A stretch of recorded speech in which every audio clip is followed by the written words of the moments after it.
2 carrot இருக்குங்களா? அப்ப நம்ம ஸ்வீட் வைத்தாங்க.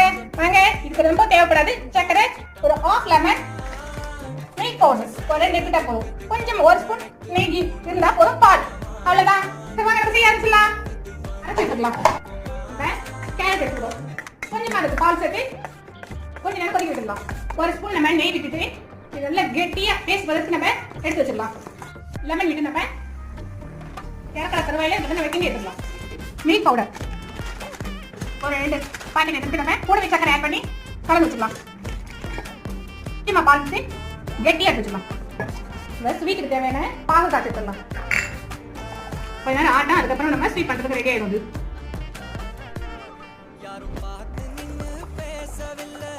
ரெடி.